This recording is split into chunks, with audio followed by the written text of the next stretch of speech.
पंहिंजी रहियल जदोजहद जेका पाणीअ जे मनसूबनि खे मुस्तक़िल तौर ते ख़तम कराइण, ज़मीनूं जेके सिंध हुकूमत अलॉट कयूं आहिनि इन्वेस्टरनि खे या कंपनी सरकार खे, उहे सभु वापसि कराइण, मादनी वसीलनि जो खे ॾियण जी जेका तयारी पई थिए ऐं सिंध असेंबलीअ में बिल टेबल थियण वारो आहे, उन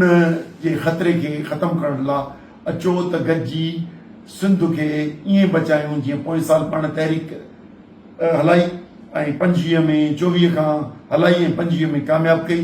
अॼु वरी उहा 25 जी जिदोजहद खे अॻिते खणी हलूं। सिंध जा सभु घणगुरा आबादगार, सिंध जा गयूर अवाम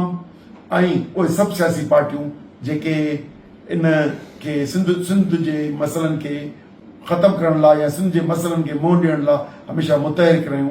उन्हनि सभिनी खे सॾु आहे त अचो गॾिजी 31 तारीख़ ते उन्हनि मज़लूमनि, उन्हनि लिगारी बिजाराणी लिगारी जे उन्हनि शहीदनि खे सलाम पेश करणु ऐं उन्हनि मज़लूमनि जो साथ ॾियणु ऐं हुननि खे परेशानीअ मां दूर करण लाइ अचो त गॾिजी साथ ॾियूं। मोरे ते 10 बजे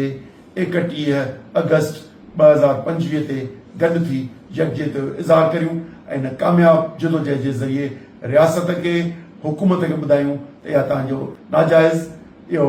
एक्शन क़बूल न आहे।